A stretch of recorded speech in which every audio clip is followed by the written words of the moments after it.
आणि यानंतर बुलेटिनमध्ये बातम्यांचा वेगवान पद्धतीने आढावा घेऊयात 100 हेडलाईन्समधून। धुळ्याच्या साखरी आणि शिंदखेडा तालुक्यामध्ये अवकाळी पाऊस आणि गारपिटीचा तडाखा, पिकाचं मोठं नुकसान, पिकांवरती विविध रोगांचा प्रादुर्भाव वाढण्याची भीती।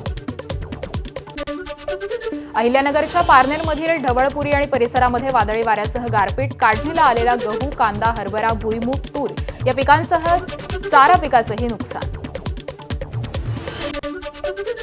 बीडच्या केज तालुक्यामध्ये झालेल्या अवकाळी पावसानं आंबा, गहू, ज्वारी या काढणीला आलेल्या पिकांचं नुकसान, तर शेतातील भाजीपाल्याला देखील फटका, शेतकरी हवालदिल। बीडच्या कोरडेवाडी आणि काशीदवाडी भागामध्ये गारपिटीनंतर गारांचा खच, तर गारपिटीमुळे गहू, ज्वारी, आंबा आणि भाजीपाल्याचं नुकसान। जळगाव जिल्ह्यामध्ये पुन्हा वादळी वाऱ्यासह अवकाळी पावसाची हजेरी, पाचोरा, भडगाव आणि चाळीसगाव तालुक्यामध्ये अनेक गावात पावसाचा तडाखा, काढणीला आलेल्या गहू, मका, ज्वारी आणि बाजरी पिकांना फटका। आज ही ज्वारी पीक 3.5 एकरावर टाकलेलं होतं। जवळजवळ 60,000 रुपये खर्च आलेला आहे आणि हातातोंडाशी आलेला घास हा निसर्गाने हिरावून नेला। यासाठी शासनाने लवकरात लवकर शेतकऱ्यांना मदत करण्याचं पंचनामे करून मदत करावी अशी विनंती करतो। सोलापूर शहरात वादळी वाऱ्यासह पावसाच्या जोरदार सरी, पावसामुळे उकाड्यानं हैराण झालेल्या नागरिकांना काहीसा दिलासा, मात्र अनेक ठिकाणी बत्ती गुल। जालना जिल्ह्यामध्ये गारपिटीचा तडाखा, पाऊस आणि वादळामुळे पिकांचं नुकसान, शेतकऱ्यांना अश्रू अनावर, गहू, ज्वारी, हरभरा पिकासह फळपिकांचं देखील नुकसान। बुलढाणा जिल्ह्यामध्ये गेल्या 2 दिवसापासून अवकाळी पावसाचा कहर, मेहकर, लोणार, चिखली तालुक्यामध्ये गारपिटीसह अवकाळी पाऊस, फळपिकाचं मोठं नुकसान, केळी, संत्र, लिंबू यासह काढणीला आलेल्या गहू, हरभरा, कांदा या पिकांचं देखील नुकसान झालंय। वादळी वाऱ्यामुळे परभणी जिल्ह्यातील आंब्याच्या बागा उद्ध्वस्त, पूर्णा तालुक्यातील धानोरा, काळेपाथरी तालुक्यातील गुंज आणि इतर ठिकाणी असलेल्या आंबा उत्पादक शेतकऱ्यांचं मोठं नुकसान झालंय। आंब्याच्या झाडांना केवळ काड्याच शिल्लक राहिल्यात। मुंबईत देखील आज अवकाळी पावसाची शक्यता, हवामानातील बदलामुळे कमाल तापमानामध्ये घसरण, राज्यभरामध्ये अवकाळी पावसाचा तडाखा। हिमाचल प्रदेशमध्ये पावसाची संततधार, कुलूमध्ये नैसर्गिक आपत्ती, आखाडा बाजारामध्ये भूस्खलन, धोक्यामध्ये असलेली अनेक घरं ही रिकामी केली, परिसरामध्ये भीतीचं वातावरण।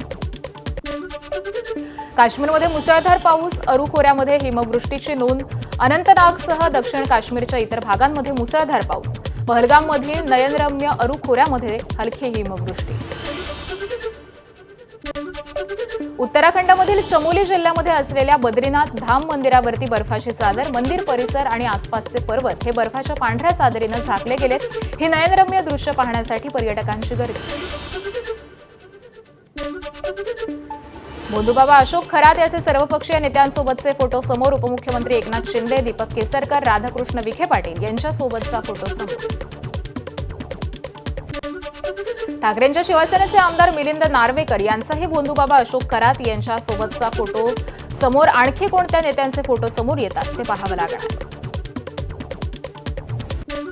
अशोक खरात प्रकरणामध्ये मुख्यमंत्र्यांनी 15 दिवसांपासून अत्यंत गुप्तपणे कारवाई सुरू करून साफसफाईला सुरुवात केली आहे, त्यामुळे मुख्यमंत्री कौतुकास पात्र। मंत्री खासदार संजय राऊतांकडून मुख्यमंत्र्यांचं कौतुक।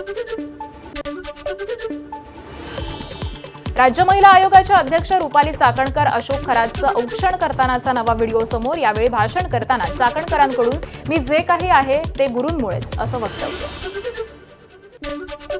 राज्य महिला आयोगाच्या अध्यक्ष रुपाली चाकणकर फरार, बजाव टाली असं म्हणत रुपाली ठोंबरेंची एक्सपोस्ट, भोंदूबाबा अशोक खरात प्रकरणावरून ठोंबरेंचं टीकास्त्र। रुपाली चाकणकरांची महिला आयोग अध्यक्षपदावरून तात्काळ हकालपट्टी करा, अंजली दमानी यांची एक्सपोस्ट करत मागणी। तर अशा एपस्टीन बाबांवरती इतकी मेहरबानी का, असाही दमानी यांचा सरकारला सवाल।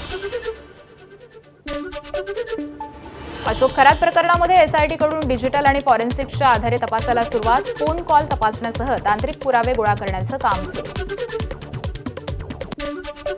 राज ठाकरेंनी कालच्या भाषणामध्ये मांडलेला कर्जाचा मुद्दा अपुऱ्या माहितीच्या आधारावरती, त्यामुळे त्यांनी अपुऱ्या माहितीवरती आकड्यांचा खेळ थांबवा, नवनाथ बन यांचं राज ठाकरेंना प्रत्युत्तर। तर कर्ज नव्हे विकासासाठीची गुंतवणूक असल्याची ही प्रतिक्रिया।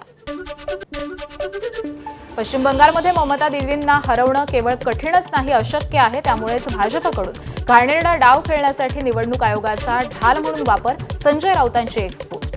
तर आम्ही सर्वजण कोणत्याही लढाईसाठी तयार असल्याचाही पोस्टमध्ये उल्लेख.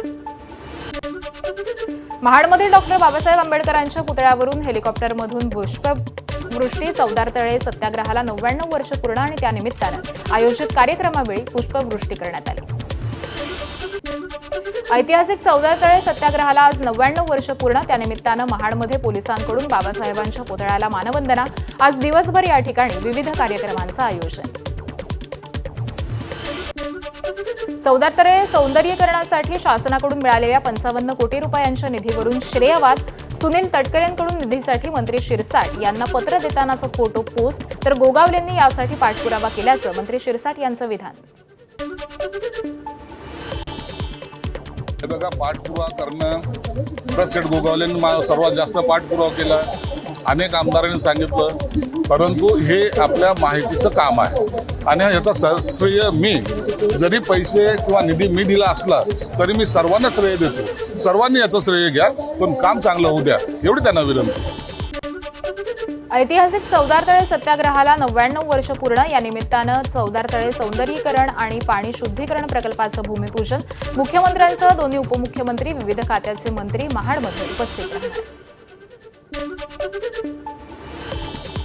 गोव्याचे मुख्यमंत्री प्रमोद सावंत यांच्यावरती यशस्वी अँजिओप्लास्टी. पुण्यातील रुबी हॉल क्लिनिकमध्ये हृदयाची यशस्वी शस्त्रक्रिया करण्यात आली. काल दुपारी छातीमध्ये दुखू लागल्यामुळे त्यांना तातडीनं रुग्णालयामध्ये दाखल करण्यात आलं होतं. लोखंडी बिळानं पोटावरती आणि मानेवरती वार करून कौटुंबिक वादातून पतीकडून पत्नीची निर्घृण हत्या. जळगावच्या निमखेडमधील घटना. हत्येनंतर आरोपी पती नितीन सोनावणे स्वतःहून पोलीस ठाण्यामध्ये हजर झाला. गुन्हा दाखल. नागपूरच्या केडीके कॉलेज जवळ व्यंकटेश नगर परिसरामध्ये 3 दुचाकींची चोरी. चोरटे सीसीटीव्ही कॅमेऱ्यामध्ये कैद. याआधी याच परिसरामधून अनेक दुचाकींची आणि सायकलींची चोरी झाली होती. मुंबईतील जोगेश्वरीच्या आनंदनगर परिसरामध्ये लहान मुलीच्या हातातून मोबाईल चोरीला गेला. औशिवारा पोलिसांकडून एका तासामध्ये 22 वर्षीय आरोपी ओमप्रकाश शर्माला अटक. वर्ध्यातून सराईत सोनसाखळी चोराला अटक. स्थानिक गुन्हे शाखेच्या पथकाची कारवाई. आरोपीकडून सोन्याच्या दागिन्यांसह 20,90,000चा मुद्देमाल जप्त. 11 विविध गुन्हेही दाखल. भंडाऱ्याच्या साकोली तालुक्यातील एकोडी गावामध्ये मधमाशांच्या हल्ल्यामध्ये दिव्यांग व्यक्तीचा मृत्यू. गावातील मुख्य वर्दळीच्या चौकामध्ये मधमाशांनी नागरिकावरती अचानक हल्ला केला. यामध्ये गंभीर जखमी होऊन दिव्यांग व्यक्तीचा मृत्यू झालाय. सांगलीच्या कवठे महांकाळ तालुक्यातील मळणगावमध्ये द्राक्ष बागायतदार शेतकऱ्याची कर्जाला कंटाळून आत्महत्या. सततच्या नापिकीमुळे बँकेचं 20 ते 25 लाख कर्ज थकल्यामुळे विवंचनेमधून शेतकऱ्याची आत्महत्या. अक्कलकोटमध्ये आज स्वामी समर्थ महाराजांचा प्रकट दिन साजरा होणार. स्वामी समर्थांच्या दर्शनासाठी राज्यभरामधून हजारो भाविक अक्कलकोटमध्ये दाखल. तर दर्शनासाठी मंदिर तब्बल 22 तास खुलं राहणार. 2028 पर्यंत प्रत्येक खेड्यामध्ये घरोघरी पाणी पोहोचवण्यासाठी राज्य सरकारचा केंद्रीय जलमंत्रालयाशी करार. मुख्यमंत्री फडणवीसांची दूरदृश्य प्रणालीद्वारे कार्यक्रमाला उपस्थिती. जलजीवन मिशन अंतर्गत कामांची प्रभावी अंमलबजावणी करण्याचा करारामध्ये समावेश आहे. वर्ध्याच्या हिंगणघाट तालुक्यातील कोल्ही बेड्यावरती जलजीवन मिशन अंतर्गत 1.5 वर्षांपासून पाणीपुरवठा बंद होता. याबाबतची बातमी एबीपी माझानं दाखवताच नळाला 4 दिवसांमध्ये पाणी. ग्रामस्थांकडून समाधान व्यक्त. मिसिंग लिंक प्रकल्पाची गिनीज बुकात नोंद होण्यासाठी MSRDCचा प्रयत्न. 23.5 मीटर रुंदीचा हा जगातील सगळ्यात जास्त रुंदीचा बोगदा ठरू शकतो. MSRDC कडून गिनीज बुकसाठी अर्ज. उबरवरून मेट्रोचं तिकीट बुक केल्यास 50% सूट. घाटकोपर वर्सोवा मेट्रो नंतर मेट्रो 2A आणि मेट्रो 7च्या प्रवाशांना फायदा होणार. मुख्यमंत्री फडणवीसांनी याबाबत एक पोस्ट करून माहिती दिली आहे.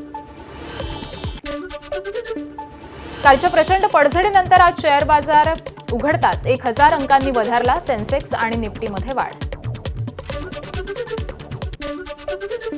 वर्ध्याच्या जांगोना इथल्या जिल्हा परिषद शाळेच्या 9 विद्यार्थ्यांची नवोदयसाठी निवड. शाळेकडून करण्यात आला विद्यार्थ्यांचा सत्कार.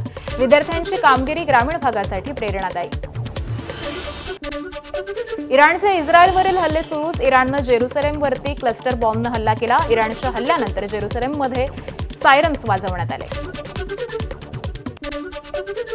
कुवेतवरती क्षेपणास्त्र आणि ड्रोन हल्ला. आमची हवाई संरक्षण यंत्रणा हल्ल्याचा सामना करतेय. हल्ल्यानंतर कुवेतच्या लष्कराची माहिती. नागरिकांनी सुरक्षा सूचनांचं पालन करावं. कुवेत लष्कराचं आवाहन. अमेरिकेच्या F-35 या लढाऊ विमानावरती इराणचा हल्ला. इराणच्या हल्ल्यानंतर लढाऊ विमानाचं आपत्कालीन लँडिंग. अमेरिकेच्या दाव्याला इराणनं मोठं आव्हान दिलंय. इराणचे इस्रायलवरील हल्ले सुरूच. इराणचा इस्रायलवरती मोठा हल्ला. इस्रायलवरती डागली क्षेपणास्त्र. हल्ल्यामुळे दोन्ही देशांमधील तणाव अत्यंत धोकादायक वळणावर. इराणमधील लेंगह बंदरावरती अमेरिका आणि इस्रायल संयुक्त हवाई हल्ले. इराणच्या IRGC नौदलाची अनेक जहाजं ही नष्ट झाल्याची माहिती. इराणकडून अमेरिका इस्रायलवरती ऑपरेशन ट्रू प्रॉमिस 4 अंतर्गत हल्ला. ड्रोन हल्ल्याची 66 विखेप. 5 शक्तिशाली मिसाईल्सनं हल्ला केला. इस्रायलमध्ये इराणच्या हल्ल्यामध्ये उद्ध्वस्त झालेल्या इमारतीत बचाव कार्य सुरू. बचाव पथकांकडून ढिगारा हटवण्याचं काम सुरू. पुढील काही तास नागरिकांना सतर्क राहण्याचं आवाहन. इस्रायलचे पंतप्रधान बेंजामिन नेतान्याहूंकडून 3 लक्ष्य जाहीर. इराणला अण्वस्त्रधारी राष्ट्र बनवण्यापासून रोखणं, बॅलिस्टिक क्षेपणास्त्राचं संकट टाळणं, तर इराणच्या जनतेचं स्वातंत्र्य यासाठी युद्ध सुरू. नेतान्याहूंची माहिती. एबीपी माझा, उघडा डोळे बघा नीट.